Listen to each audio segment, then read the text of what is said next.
Module 5, that is Importance of Shastra. So, first of all, I would like to tell you that what is Shastra? Shastra is a Sanskrit word that means precept, rules, manual, compendium, book or treatise in a general sense. The word is generally used as a suffix in the Indian literature context for technical or specialized knowledge in a defined area of practice. Shastra has a similar meaning to English logy, that is, ecology, psychology, meaning scientific and basic knowledge on a particular subject. Examples in terms of modern neologisms include physics, chemistry, biology, architectural science, science of mechanical arts and sculpture, science of politics and economics, and compendium of ethics or right policy. So we have each term for it.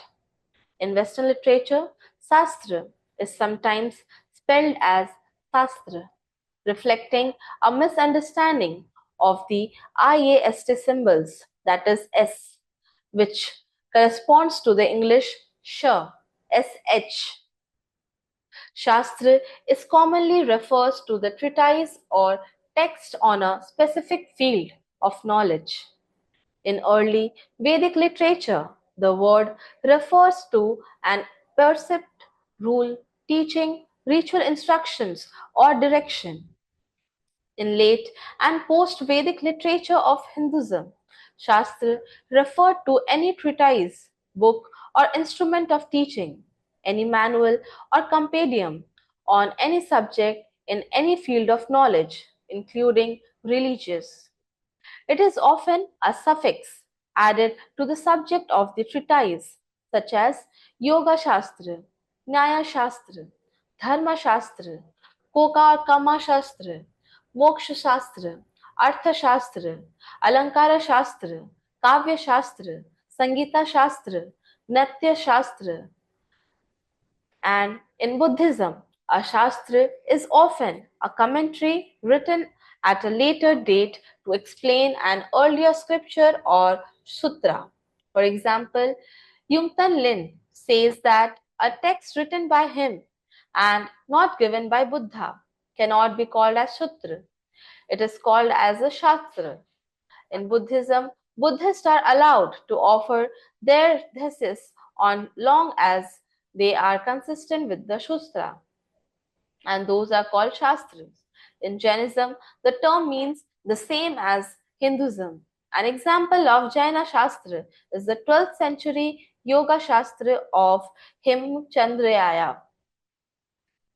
Shastra is sometimes the root of compounded Sanskrit words. A custodian of Shastra, for example, is Shastradhari, that is Sanskrit. Now, coming to next, that is importance of Shastra. What is the importance of Shastra? The word Shastra in Sanskrit refers to an authoritative treatise or scripture that imparts knowledge, wisdom, and guidelines for life. It is derived from the root, that is shash, meaning to instruct, command, or govern. Shastras are deeply embedded in the Indian knowledge system, covering various fields such as philosophy, science, mathematics, medicine, arts, law, governance, and spirituality. Their importance can be categorized into many forms: philosophical and spiritual importance. That is, Shastras serve as the foundation of Indian philosophy and spiritual thought, offering insights into the nature of reality, consciousness, and the purpose of life. The Vedic wisdom, the Vedas, that is Rig, Yajur, Sama, and Atharva, are the oldest scriptures that provide knowledge on rituals, cosmology, and metaphysics.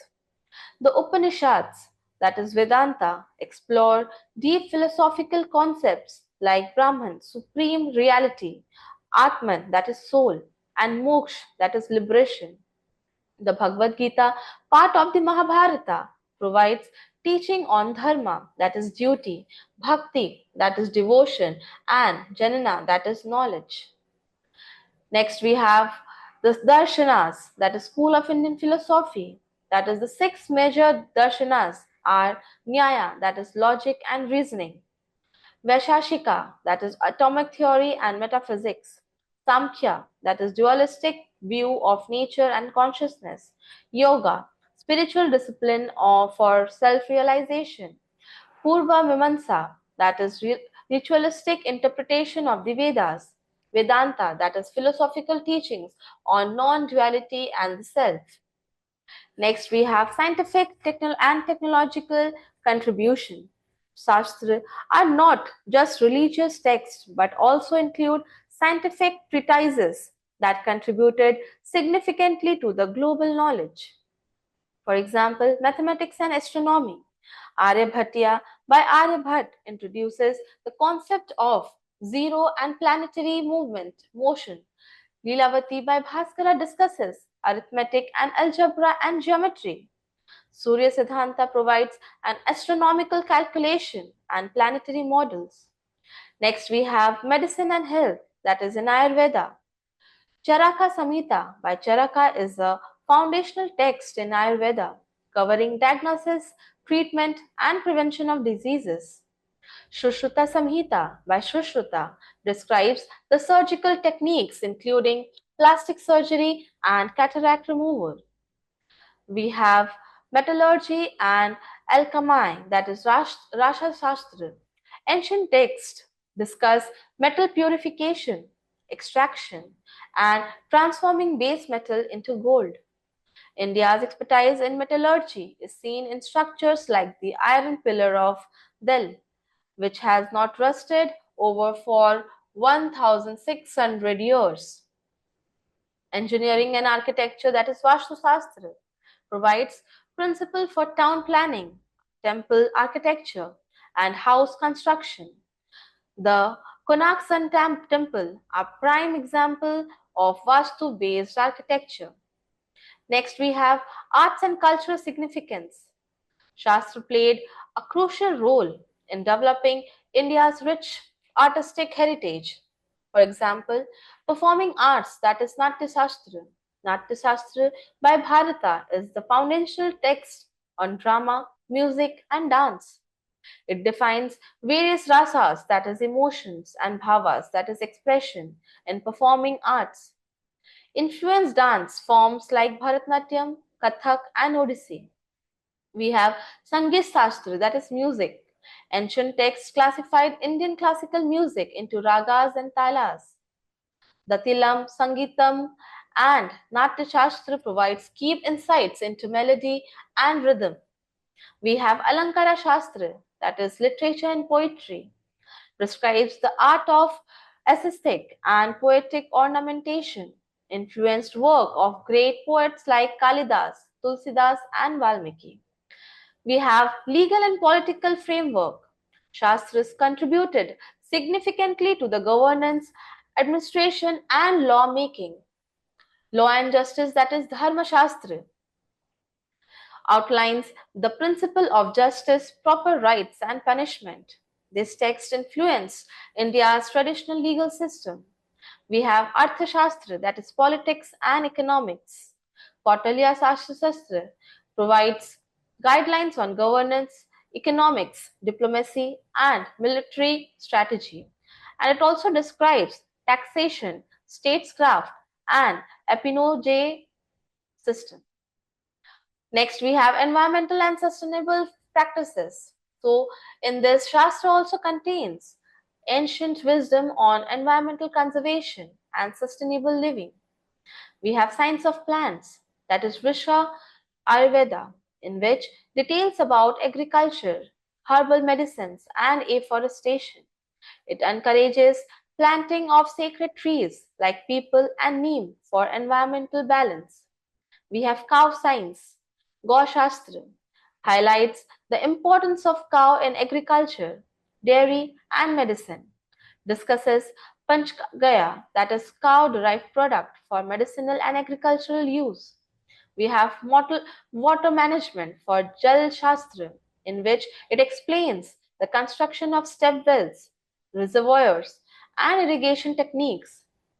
The Indus Valley civilization had advanced drainage system based on these principles.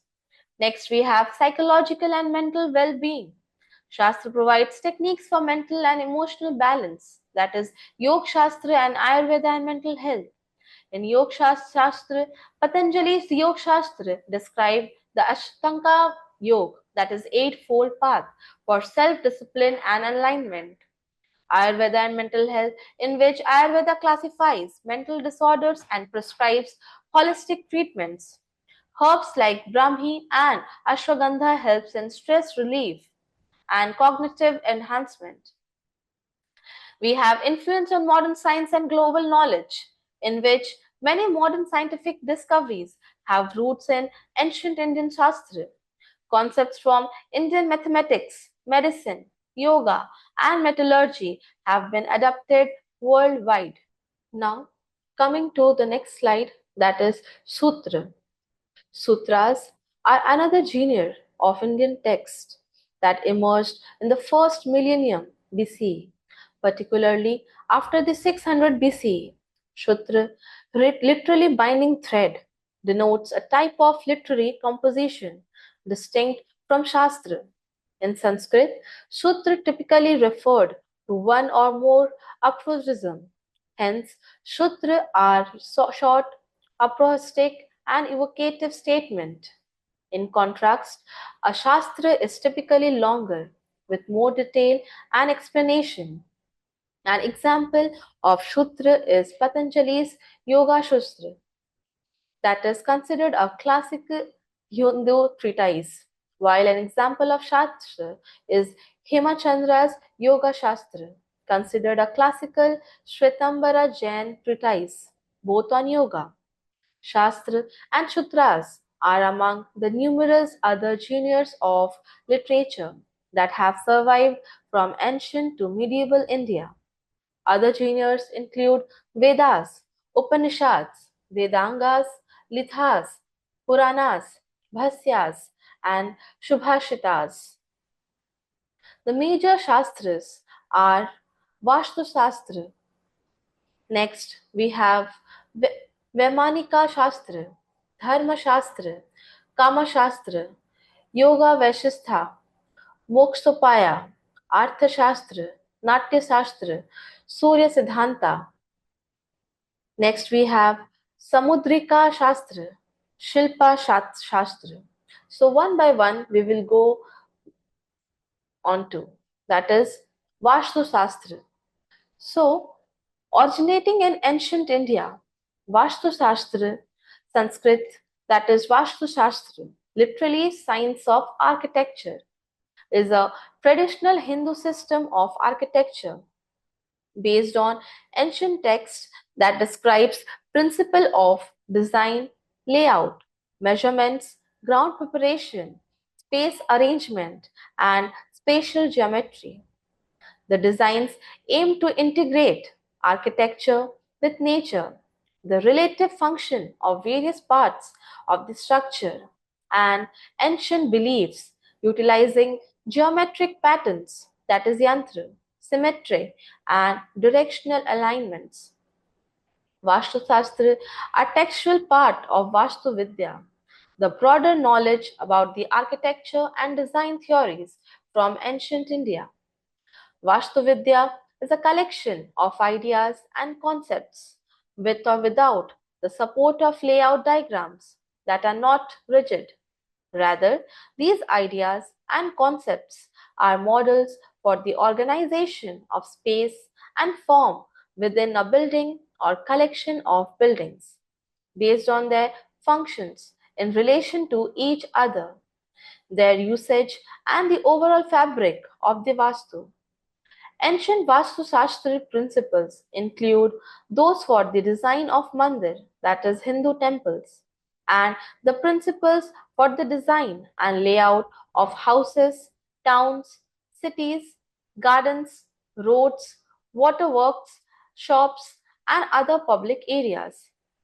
The Pandit or architects of Vastu Shastra are Shaptapavati, Vardhaki, and Takshaka. In contemporary India, state Chakravarti, consultants that include quacks, priests, and astrologers, fueled by greed are marketing pseudoscience and superstition in the name of Vastu Shastra. They have little knowledge of what the historic Vastu Shastra texts actually teach, and they frame it in terms of religious tradition rather than ground it in any architectural theory therein. Vastu crafts and architecture are traditionally attributed to the divine Vishwakarma in the Hindu pantheon. Theories stressing links of the principle of composition in Vastu Shastra and the Indus Valley civilization have been made, but the scholar Kapila Vatsyan considers this speculation since the Indus Valley script remains undisappeared. According to Chakravarti, Vastu Vidya is as old as the Vedic period and linked to the ritual architecture. According to Michael W. Mister, the Arthaveda contains verses with mystic cosmogony which provide a paradigm for cosmic planning, but they did not represent architecture nor a developed practice. The Arthashastra dated to 2nd century BCE and 3rd century CE dedicates chapter to domestic architecture, forts, and town planning. Vastu are stated by some to have roots in pre-1st century CE literature, but these views suffer from being a matter of interpretation. For example, the mathematical rules and steps for constructing Vedic Yajna square for the sacrificial fire are in the Sulbha Sutra, dated to 4th century BCE. However, these are ritual artifacts and they are not buildings or temples or broader objects of a lasting architecture. Vahamihira's Bhirat Samhita, dated to about the 6th century CE, is among the earliest known Indian texts with dedicated chapters with principles of architecture. For example, chapter number 53 of the Brihat Samhita is titled on architecture, and there and elsewhere it discusses elements of Vastu Shastra such as planning cities and buildings, and house structures, orientations, stories, building balconies, along with other topics. According to Michael Mister, a scholar of Indian architecture, we must acknowledge that Varamira does mention his own sources on Vastu as older texts and sages. However, these may be mythology and reflect the Indian tradition to credit mythical sages and deities. There exist many Vastu Shastra on the art of building houses, temples, towns, and cities. Among early known example is the Arthashastra dated to 2nd century BCE and 3rd century CE, with chapters dedicated to domestic architecture, forts, and town planning. By 6th century AD, Sanskrit texts for constructing palatial temples were in circulation in India. Vastu Shastra include chapters on home construction, town planning, and how efficient villages, towns, and kingdoms integrated temples, water bodies, and gardens within them to achieve harmony with nature. While it is unclear, states Barnett, as to whether these temple and town planning texts were theoretical studies and if or when they were properly implemented in practice. This text suggests that town planning and Hindu temples were conceived as idol of art and integral part of Hindu social and spiritual life. Six of the most studied, complete, and referred to Indian texts on Vastu Vidya that have survived into the modern age, states Tilosan, are the Mayamata, the Manasara, and the Samarangana Sutradhara, and the numerous other important texts contain sections or chapters on aspects of architecture and design. The Shilpa Prakasha of Odisha, authored by Ramachandra Bhatkara Kolchara sometime in 9th or 10th century CE, is another Vastu Shastra. Silpa Prakasha describes the geometric principles in every aspect of the temple and symbolism such as 16 emotions of human beings, carved as 16 types of female figures. These styles were perfected in Hindu temples prevalent in the eastern states of India. Other ancient texts found expand this architectural principle, suggesting that different parts of India developed, invented, and added their own interpretation. For example, Sharastriya tradition of temple building found in western states of India. The feminine form, the expression, and emotions are depicted in 32 types of Nataka 3 compared to 16 types described in Shilpa Prakasha. Sanskrit texts for temple construction discovered in Rajasthan, in northwestern region of India, include Shatradhara Madrasa, then with chapters on town building, Manasara Silpa, and text of South Indian knowledge origin estimated to be in circulation by 5th 7th century AD is a guidebook of on South Indian Vastu design and construction. Next, we will move to Vaimanika Shastra. So, the Vaimanika Shastra means science of aeronautics, sometimes also rendered Vaimanika, is a 20th century text in Sanskrit. It makes that the claim that the Vimanas mentioned in ancient Sanskrit epics were advanced flying vehicles.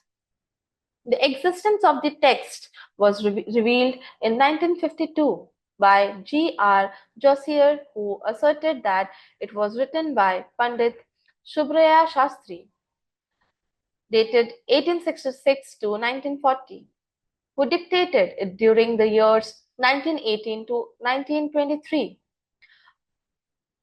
A Hindi translation was published in 1959, while the Sanskrit text with an English translation was published in 1973. It contains 3,000 slokas in 8 chapters, which Shastri claimed was physically delivered to him by the ancient Hindu sage Bhardwaja. A study by aeronautical and mechanical engineering researchers at the Indian Institute of Science, Bangalore, in 1974 concluded that the aircraft described in the text were poor concoction and that the author showed a complete lack of understanding of aeronautics. Regarding the Rukma Vimana, the study noted if the craft is taken to mean what the drawing and the next say, it can be stated that the craft is decided impossibility. The existence of the text was revealed in 1952 by G.R. Josier. Josier asserted that it was written by Pandit Subhraya Shastri, who dictated it during the years 1918 to 1923. A Hindi translation was published in 1959, while the Sanskrit text with an English translation was published in 1973. It contains 3,000 slokas in 8 chapters, which Shastri claimed was physically delivered to him by the ancient Hindu sage Bhardwaja. The text has gained favor among proponents of ancient astronauts. The Vaimanika Shastra manuscript appeared at Rajakiya Sanskrit Library, Baroda by 1944. The text was published in Hindi in 1959 and later in English by G.R. Josier titled Vyamanika Shastra. Its existence was first announced publicly in 1952 press release by G.R. Josier, who had founded his International Academy of Sanskrit Research in Mysore the year before. In the foreword to the 1973 publication that contained the full Sanskrit text with English translation, Jossier quotes a 1952 press release of his, which was published in all the leading dailies of India and was taken up by the Reuters and other world press news services. Joycer then tells how he was visited by Miss Lynn Jean Leon, journalist of Toronto and New York, for an interview, and how Leon and her, just half a world away, in 1954 concluded that he was guilty of a rabid nationalism, seeking to wipe out everything since the Vedas. A critical pronounced Joyce's introduction to be the least scholarly by any standards, and said that the people connected with publication, directly or indirectly, are solely to blame either for distorting or hiding the history of the manuscripts, perhaps in an attempt to eulogize and glorify whatever they can find about our past, even without valid evidence, by tracing the provenance of the manuscript, interviewing associates of Shastri, and based on the linguistic analysis of the text, the review concluded that it came into existence sometime between 1900 to 1922. Unlike modern treatises on aeronautics that begin by discussing the general principles of flight before detailing concepts of aircraft design, the Vaimanika Shastra starts with a qualitative description as though a particular aircraft is being described. The topic covered include definition of an airplane, a pilot, aerial routes, food, clothing, metals, metal production, mirrors and their uses in wars, varieties, and machinery and yantras, planes like Mantrik, Tantrik, and Kritak, and four planes called Shakuna, Sundara, Rukma, and Tripura are described in greater detail. The extant text is claimed to be the only a small 1/40th part of a larger work Yantra Sarvana, composed by Maharishi Bharadwaj and other sages for the benefit of all mankind. Any reader by now would have concluded the obvious that the planes described above are the best poor concoctions rather than expression of something real. None of the planes has properties or capabilities of being flown. The geometries and are unimaginably horrendous from the point of view of flying, and the principles of propulsion makes them resist rather than assist flying. The text and the drawings do not correlate with each other even thematically. The drawings definitely point to a knowledge of modern machinery. The authors expressed puzzlement at the contradiction and errors in the Vaimanika Shastra text, especially since its compiler supposed had access to publication that did not make such errors. Now, coming to the next, that is Dharma Shastra. So, talking about Dharma Shastra, are Sanskrit Puranic Smriti texts on law and conduct and refer to treatises on dharma like Dharma Shastra, which are based upon many Vedas. Dharma Shastra themselves evolved from Dharma Shastra. There are many Dharma Shastra variously estimated to a number from 18 to over 100. Each of these texts exists in different versions and each is rooted in Dharmashastra text dated to the first millennium BCE that emerged from Kalpa, that is Vedanga studies in the Vedic era.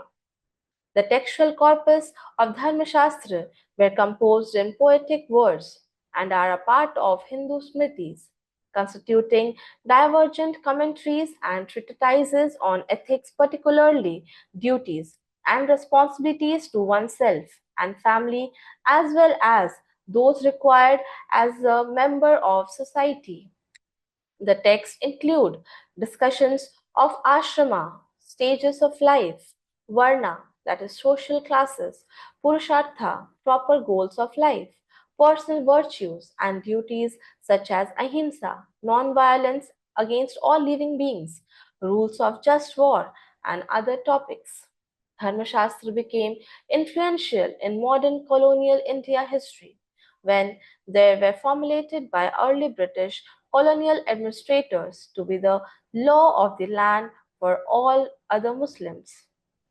Hindu, Jains, Buddhists, Sikhs in the Indian subcontinent after Sharia set by Emperor Aurangzeb under his compendium Fatma Alamgiri was already accepted by the law for Muslims in colonial India. The Dharma Shastra are based on ancient Dharma Shastra texts, which themselves emerged from the literary traditions of the Vedas, that is, Rig, Yajur, Sama, and Atharva, composed in the second millennium BCE to the early centuries of the first millennium BCE. These Vedic branches split into various other schools, that is, shakhas, possibly for a variety of reasons, such as geography, specialization, and disputes. Each Veda is further divided into two categories, namely the Samhita, which is a collection of mantra verses, and the Brahmanas, which are prose texts that explain the meaning of the Samhita verses. The Brahmana layer expanded, and some of the newer esoteric layer of texts that explore the hidden meanings behind Vedic rituals were called Arnakyas, while the philosophical section came to be called as Upanishad. The Vedic basis of Dharma literature is found in the Brahmana layer of the Veda. Towards the end of the Vedic period, after the middle of the first millennium BCE, the language of the Vedic text composed centuries earlier grew too archaic to the people of that time. This led to the formation of Vedic supplements called the Vedangas, which literally means limbs of the Veda. The Vedangas were ancillary sciences that focused on understanding and interpreting the Vedas composed many centuries earlier and included Shiksha, that is phonetics, syllabi, and Chandas, that is poetic meter, Vyakaran, that is grammar linguistic, Nirukta, that is etymology glossary. Next, Jyotish, that is timekeeping astronomy, and Kalpa, that is ritual or proper procedures. The Kalpa Vedanga studies gave rise to the Dharma Shastra, which later expanded into Dharma Shastras. The Dharma Shastras were numerous, but only four texts have survived into modern era. The most important of these texts are the Sutras of Apastama, Gautama, Bodhayana, and Vasistha.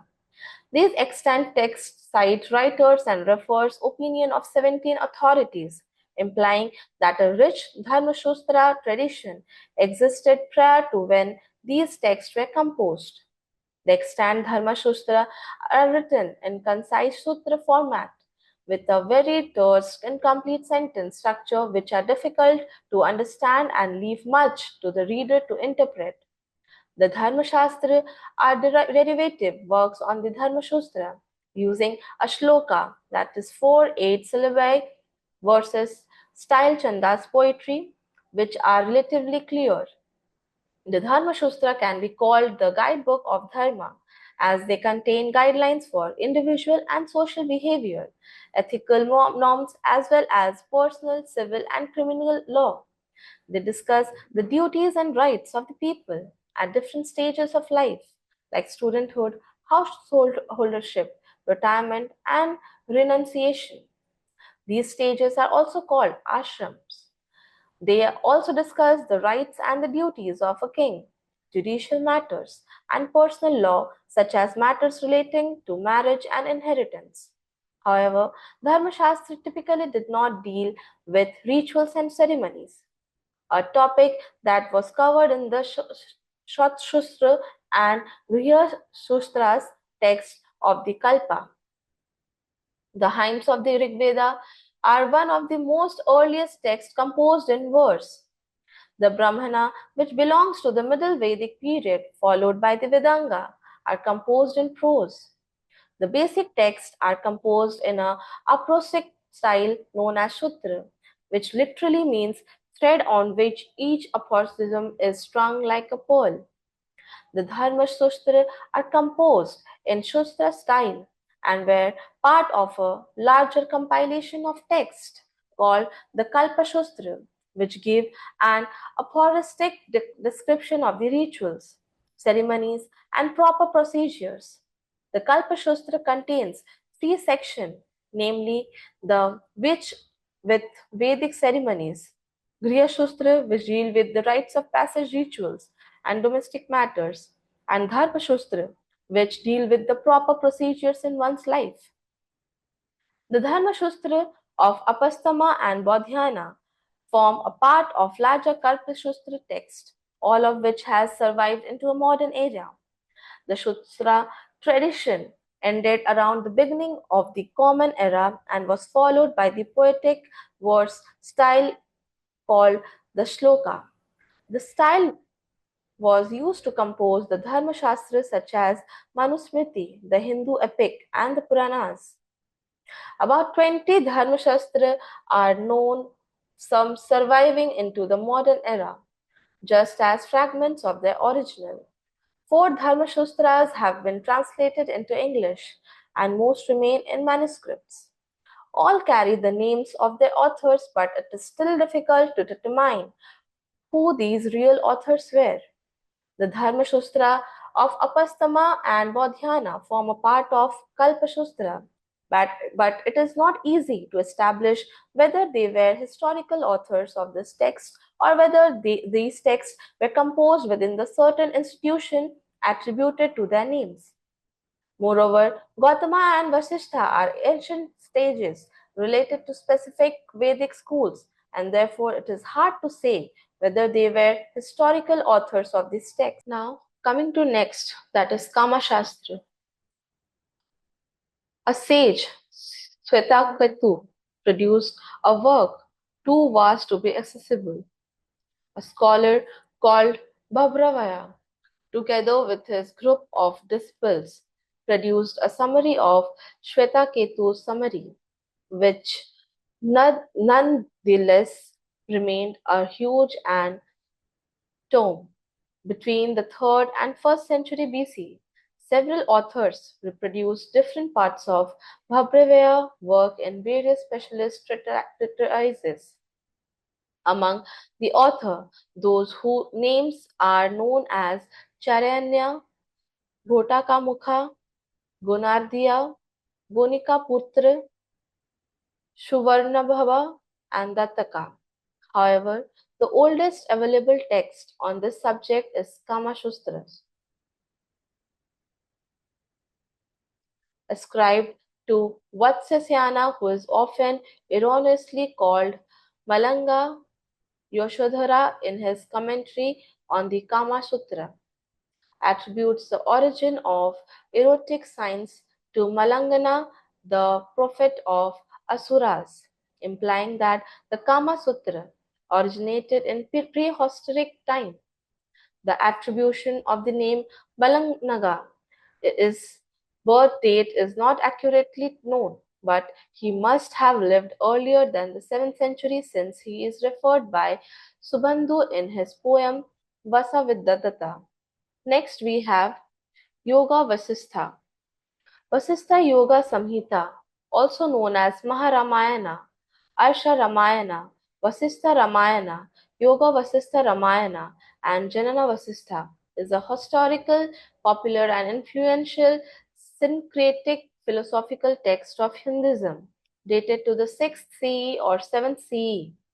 The text is attributed to the Maharishi Valmiki, but the real author is unknown.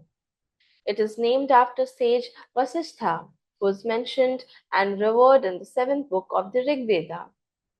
The complete text contains over 29,000 verses, while the short version of the text called Laghu contains 6,000 verses, translated into Persian by the 15th century. The text has a philosophical foundation similar to the Advaita Vedanta and expounds the principle of Maya and Brahman, as well as the principle of non duality.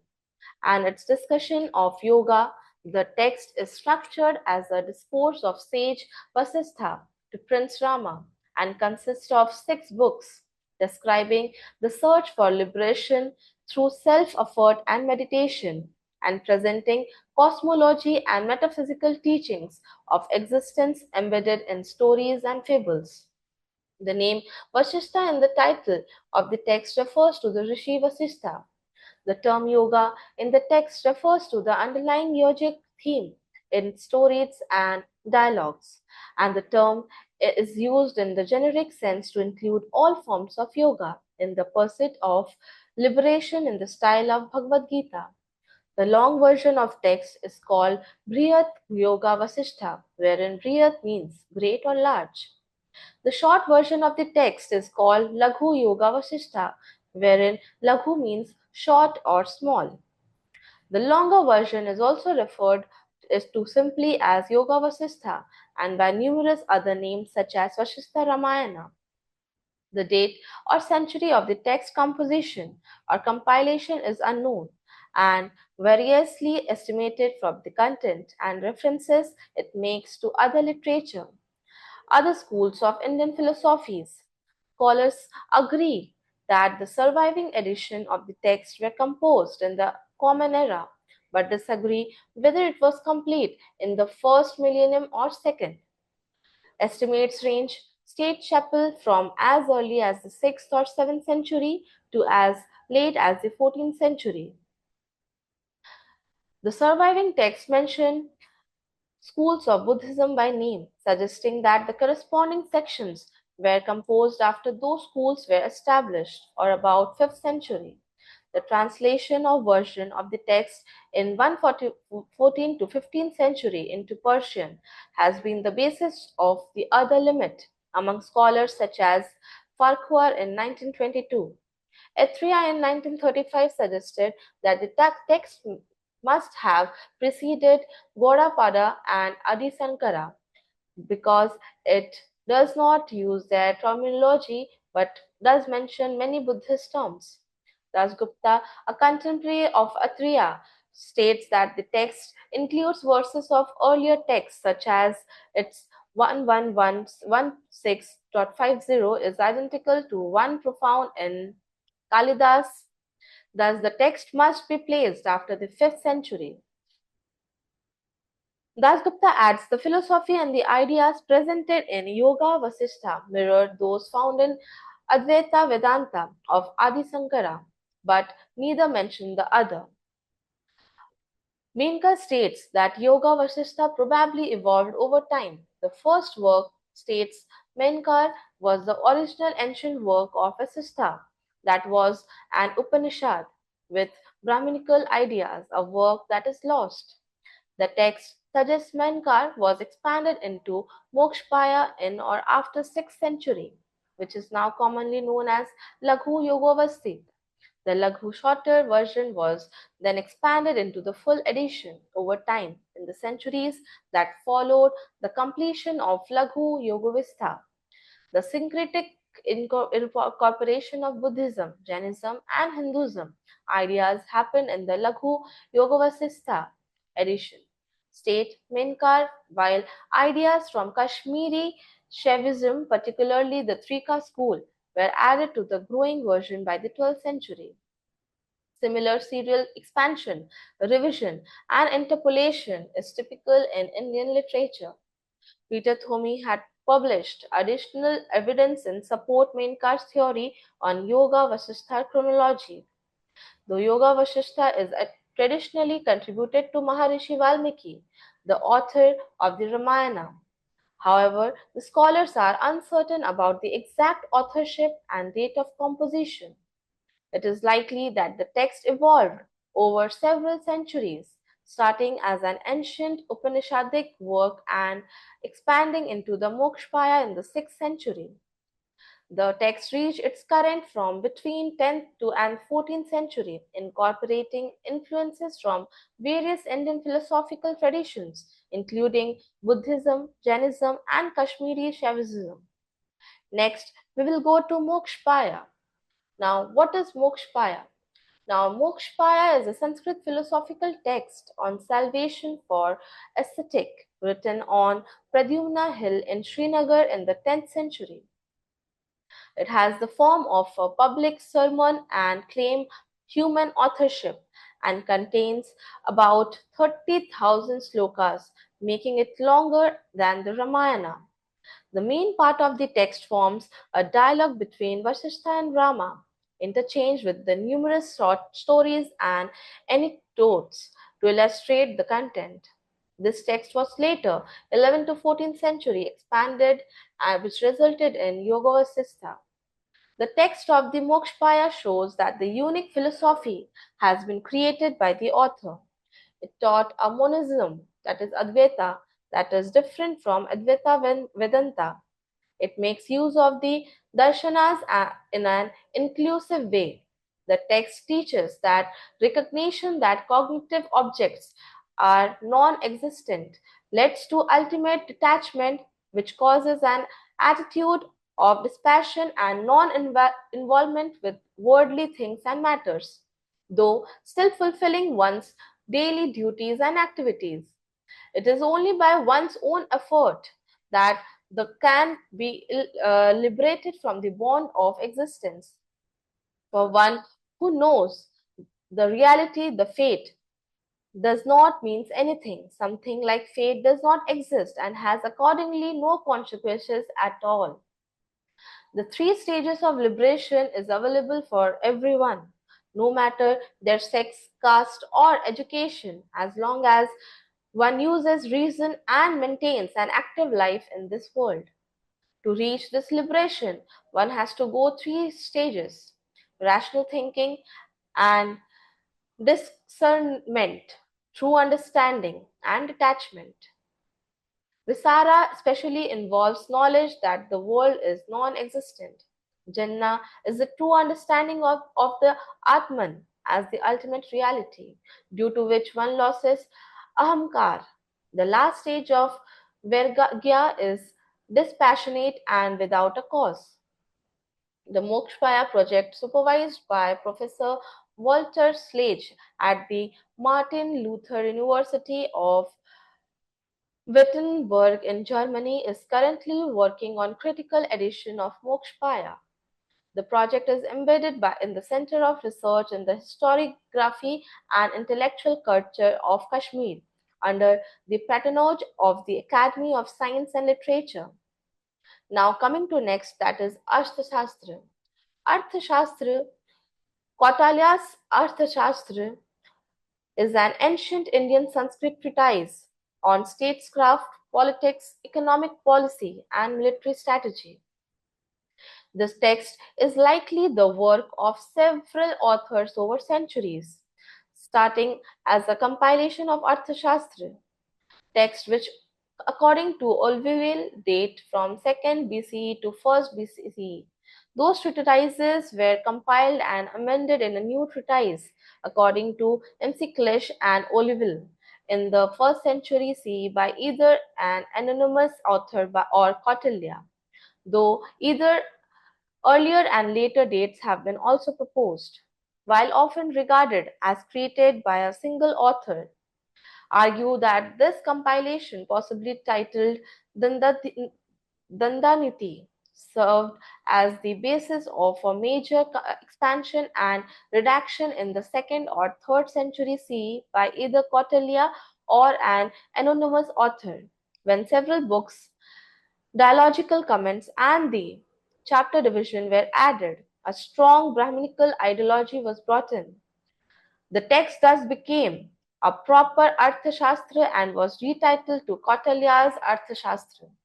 Two names for the text: compiler or redactor, are used in the text: Kautilya and Vishnugupta.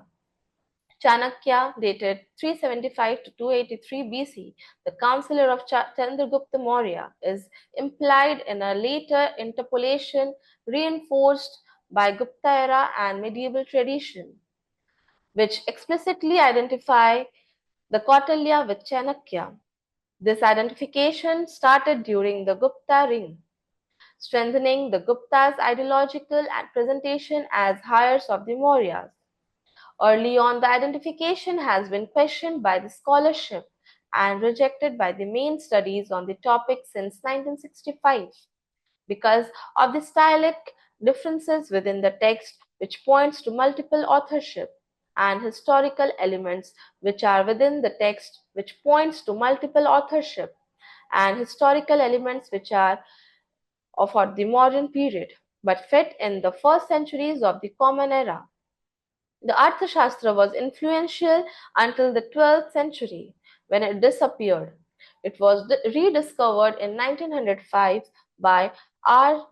Shama Shastri, who published it in 1909. The first English translation, also by Shama Shastri, was published in 1915. The Sanskrit title Arthashastra can be translated as treatise on political science or economic science or simply statecraft, as the word artha is polysemous in Sanskrit. The word has a broad scope. It includes books on the nature of government, law, civil and criminal court system, ethics, economics, markets and trade, the methods for screening ministers, diplomacy, theories on war, nature of peace, and the duties and obligations of a king. The text incorporates Hindu philosophy, includes ancient economic and cultural details on agriculture, mineralogy, mining and metals, animal husbandry, medicine, forest and wildlife. Now, coming to the next point, that is Natya Shastra. So, Natya Shastra is a Sanskrit treatise on the performing arts.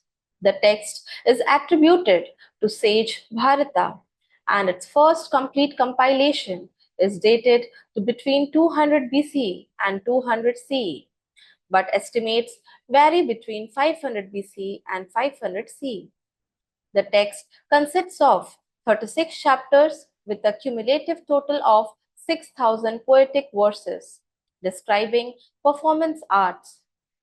The subject covered by the treatise include dramatic composition, structure of a play, and the constructions of a stage to host it, genres of acting, body movements, makeup, costumes, role and goal of an art director, the musical scales, musical instruments, and the integration of music with art performance. The Natya Shastra is notable as an ancient treatise on the arts, one which has influenced dance, music, and literary traditions in India. It is also notable for its aesthetic theory, which has asserted that entertainment is a desired effect of performance arts but not the primary goal, and that the primary goal is to transport the individual in the audience into another parallel reality, full of wonder, where they experience the essence of their own consciousness and reflect on spiritual and moral questions. The text further inspired secondary literature such as the 10th century commentary, an example of classic Sanskrit, Bhasya. The title of the text is composed of two words, that is, Natya and Shastra. The root of the Sanskrit word Natya is Nat, which means act, represents. The word Shastra means precept, rules, manual, compendium, book, or treatise, and is generally used as a suffix in the Indian literature context for knowledge in a defined area of practice. The composition date of Natya Shastra is unknown. Estimates vary between 500 BC to 500 CE. The text may have started in the first millennium BCE, expanded over the time, and most scholars suggest, based on mention of this text in other Indian literature, that the first complete version of the text was likely finished between 200 BCE to 200 CE. The Natya Shastra is traditionally alleged to be linked to a 36,000 verse Vedic composition called Adibharta. However, there is no corroborating evidence that such a text ever existed. The text has survived into the modern age in several manuscript versions, wherein the title of the chapters varies, and in some cases, the content of few chapters differ. Some recensions show significant interpolation and corruption of the text, along with the internal contradiction and sudden change in style. Scholars such as P.V. Kane state that some text was likely changed as well as added to the original between the 3rd to 8th century CE, thus creating some variant editions and the mixture of poetic verses and prose in a few extant manuscripts of Natya Shastra. Maybe because of this, according to Pramod Kale, who received a doctorate on the text from the University of Wisconsin, the surviving version of Natya Shastra likely existed by the 8th century. The author of the Natya Shastra is unknown, and the Hindu tradition attributes it to the Rishi Bharata. It may be the work of several authors, but scholars disagree. Bharat Gupta states that the text stylistically shows characteristics of a single compiler in the existing version, a view shared by Kapila Vatsyana. The Agni Purana, a generic, includes chapters on dramatic arts and poetry, which follow the Natya Shastra format but enumerates more style and types of performance arts, which states may reflect an expansion in studies of the art by the time of Agni Purana was composed.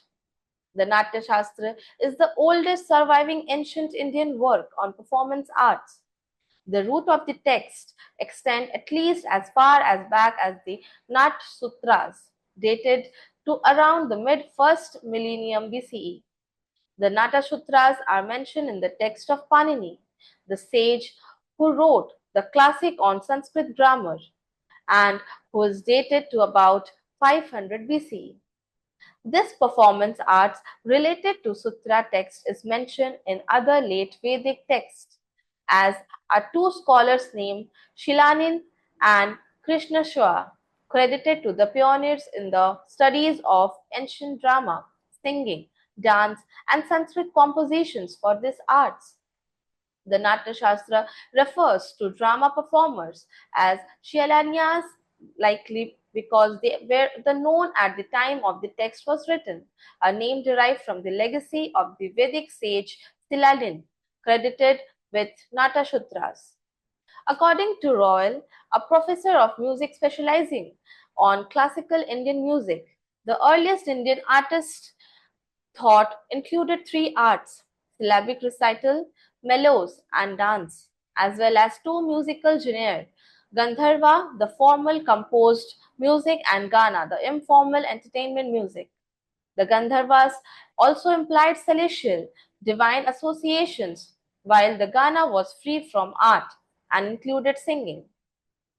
The Sanskrit musical tradition spread widely in the Indian subcontinent during the late 1st millennium BCE, and the ancient Tamil classics make it abundantly clear that a cultivated musical tradition existed in South India as early as the last few pre-Christian centuries. The art school of Shilarin and Krishashva, mentioned in both the Brahmanas and Kalapustra, may have been associated with the performance of Vedic rituals, which involved storytelling with embedded ethical values. The Vedanga texts, such as verse 1.4.29 of Panini Sutras, mention these as well. The roots of the Natya Shastras thus likely trace to the more ancient Vedic traditions of integrating ritual recitation, dialogue, and song in a dramatic representation of spiritual themes. The Sanskrit verse in chapter 13.2 of Satapatha Brahmana, for example, are written in the form of a riddle play between the two actors. The most studied version of the text, consisting of about 6,000 poetic verses, is structured into 36 chapters. The tradition believes that the text originally had 1200 verses. Somewhat different versions of the manuscript exist, and these contains 37 or 38 chapters. Predominant number of its verses are precise Anstub meter. Some verses are in Arya meter, and the text has some text that is proposed particularly in chapter 6, 7, and 28. The structure of the text harmoniously compiles aspects of the theatrical arts into the separate chapters. The text opens with the mythical genesis and history of drama, mentions the role of different Hindu deities in various aspects of the arts, and recommend puja of a stage for performance arts. The text states, Natalia that then describes the theory of Tandava dance, that is Shiva, the theory of rasa, of bhava, expressions, gestures, acting techniques, basic steps, standing postures. Now, coming to the next, that is Surya Siddhanta. The Surya Siddhanta is a Sanskrit treatise in Indian astronomy dated to 4th to 5th century in 14th chapter. The Surya Siddhanta describes rules to calculate the motions of various planets and the moon relative to various constellations, diameter of various planets, and calculates the orbits of various astronomical bodies. The text is known from a 15th century CE palm leaf manuscript and several newer manuscripts. It was composed the Surya Siddhanta. The Surya Siddhanta is a Sanskrit treatise in Indian astronomy dated to 4th to 5th century in 14 chapters. The Surya Siddhanta describes rules to calculate motions of various planets and the moon relative to various constellations, diameters of various planets, and calculates the orbits of various astronomical bodies. The text is known from a 15th century CE palm leaf manuscript and several newer manuscripts. It was composed or revised probably c. 800 CE from an earlier text also called the Surya Siddhanta. The Surya Siddhanta text is composed of verses made up of two lines, each broken into two halves or pads or 8 syllables each. As per Al-Biruni, the 11th century Persian scholar and polymath, a text named the Surya Siddhanta was written by Lata Deva, a student of Aryabhat. The second verse of the chapter of the Surya Siddhanta attributes the words to an emissary of the solar deity of Hindu mythology, Surya, as recounted to an asura called Maya at the end of the Satya Yuga, the first golden age from Hindu texts around 2 million years ago. The next asserts, according to Markandeya and Srivastava, that the earth is of spherical shape. It treats Earth as stationary globe around which the sun orbits and makes no mention of Uranus, Neptune, and Pluto. It calculates the Earth's diameter to be 8,000 miles, the diameter of the moon as 2,400 miles, and the distance between the moon and the Earth to be 2,58,000 miles. The text is known for some of the earliest known discussion of fractions and trigonometric functions. The Surya Siddhanta is one of the several astronomy-related Hindu texts. It represents a functional system that made reasonably accurate prediction. The text was influential on the solar year computation on the lunisolar Hindu calendar. The text was translated into Arabic and was influential in medieval Islamic geography. The Surya Siddhanta has the largest number of commentators among all the astronomical texts written in India. It includes information about the mean orbital parameters of the planets, such as the number of mean revolutions per Mahayug, the longitudinal change of the orbits, and also includes supporting evidence and calculation methods. In a work called Pancha Siddhantika, composed in the 6th century by Vahamihira, 5 astronomical treatises are named and summarized: Paulisa Siddhanta, Romaka Siddhanta, Vesitha Siddhanta, Surya Siddhanta, and Paitamaha Siddhanta. Most scholars place the surviving version of the text variously from the 4th century to the 5th century CE. although it is dated to about the 6th century BC by Markandeya and Srivastava. According to John Bauman, the version of the text existed between 350 and 400 CE, wherein it referenced fractions and trigonometric functions, but the text was a living document and revised through the 10th century. One of the evidence for the Surya Siddhanta being a living text is the work of medieval Indian scholar Utpala, whose city and then quotes 10 verses from a version of Surya Siddhanta, but these 10 verses are not found in any surviving manuscripts of the text. According to Kim, large portion of the more ancient Surya Siddhanta was incorporated into Panka Siddhantika texts, and a new version of the Surya Siddhanta was likely revised and probably composed around 800 CE. Some scholars refers to Panka Siddhantika as the old Surya Siddhanta and dated to 505 CE. Based on the study of the longitude variation data from the text, Indian scientist Anil Narayanana concludes that the text has been updated several times in the past, with the last update around 580 CE. Narayan obtained a match of nakshatra latitudinal data in the period 7300 to 7800 BCE based on a computer simulation. The Surya Siddhanta is a text on astronomy and timekeeping, an idea that appears much earlier as the field of Jyotish of the Vedic period. The field of Jyotish deals with the ascertaining time, particularly forecasting auspicious dates and times for Vedic rituals.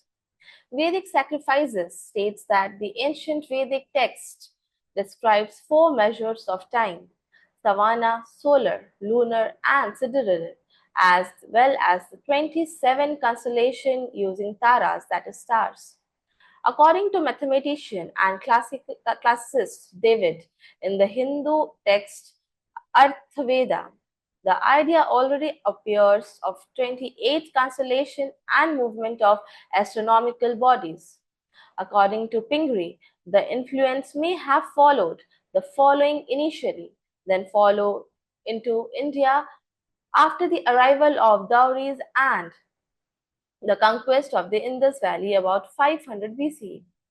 The mathematics and the devices for timekeeping mentioned in this ancient Sanskrit text proposes Pingree such as the water clock may also have thereafter arrived in India from Mesopotamia. However, this proposal is as incorrect, suggesting instead that the Vedic timekeeping efforts for forecasting appropriate time for rituals must have begun much earlier than and the influence may have flowed from India to Mesopotamia.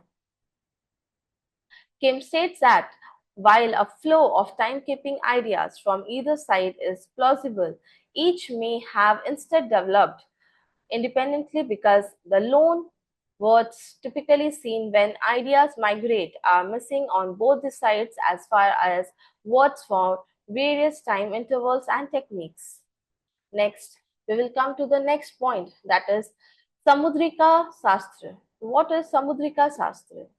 It is a part of Indian astrology and is the study of face reading, aura reading, and the whole body analysis. The Sanskrit term Samudrika Shastra translates roughly as the knowledge of body features. It is related to astrology and palmistry, as well known as phrenology and face reading, and it is also one of the themes incorporated into ancient Hindu texts, the Garuda Purana. The tradition assumes that every natural or acquired bodily mark encodes its owner's psychology and destiny. Elevation, depression, elongation, diminution, and other marks become relevant. There are five types of human elements in terms of Samudrika: Agni, Vayu, Jal, Akash, and Prithvi. Traditional stories in India thus abound with descriptions of rare auspicious marking found on the bodies of memorable people. Legends about the Rama and Krishna avatars, Gautama the Buddha, Mahavira, and Tirthankara conforms to this tradition. Hindus, Buddhists, and Jains shares the tradition of Samudrika Shastra. The tradition has also parallels in other unrelated cultures, with phrenology and face reading both evoking its principles. The system of human marks find a mention in various Jyotish Shastra and Dharma Shastra texts, but it emerged as an independent Shastra with the composition of various texts collectively called the Samudrika Shastra. Many of these texts are undated. The Sanskrit language Samudrika Tilaka, one of the earliest important works, was composed in the 12th century CE. Around 600 Samudrika Shastra manuscripts, often anonymous or attributed to legendary authors, are available. The titles of most of these manuscripts are Samudrika Lakshana, Samudrika, Samudrikana Shastra, or Samudrika Lakshana. Less common titles include Samudrika Nirupana, Samudrikaya Samkshepa, Samudrikaya Vichara. Most of these manuscripts are anonymous, but other are attributed Samudra, Narayana, Haridasa, Narada, Varachu, Garga, or the Vishnu Datta. One Tamil language manuscript titled Samudrikaya Lakshana at the Government Oriental Manuscripts Library in Chennai represents itself as a revelation from the god Subramaniam to the sage of Agastya. A comprehensive study of these manuscripts has not been done, but many of them appear to be extraction, redaction, or consolidation of pre existing material. Many of the extracts come from the Puranas, that is Bhavishya, Vishnu Dharmotara, Skanda, and the Bhrat Samhita. Several manuscripts include verses from the Gargya Jyotish, Rati Rashia, and other Puranas, that is Vishnu and Matsya. Next, the last one, that is Shilpa Shastra. Shilpa Shastra means the science of Shilpa, that is arts and crafts. It is an ancient umbrella term for numerous Hindu texts that describes arts, crafts, and their design rules, principles, and standards. In the context of the Hindu temple architecture and sculpture, Shilpa Shastra were manual for sculpture and Hindu iconography, prescribing, among other things, the proportions of the sculptured figure, composition, principles, meanings, as well as the rules of architecture. 64 techniques for such arts or crafts, sometimes called Bhakya Kala, external or practical arts, are traditionally enumerated, including carpentry, architecture, jewelry, ferrery, are acting, dancing, music, medicine, poetry, etc. Besides 64 Abhyantara Kala, or secret arts, which include mostly erotic arts such as kissing, abracing, etc. While Shilpa and Vastu Shastra are related, Shilpa Shastra deals with arts and crafts such as forming statues, icons, stone murals, painting, carpentry, pottery, jewelry, dyeing, textiles, and others. Vastu Shastras deal with building architecture, building houses, forts, temples, apartments, villages, and town layout, etc.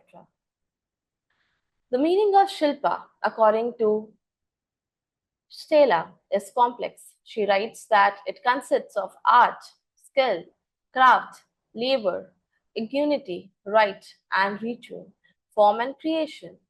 The range of the crafts encompassed by the term Shilpa extends to every aspect of culture, includes sculpture, the potter, the perfumer, the wheelwright, the painter, the weaver, the architect, the dancer, the musician, the art of love, and others.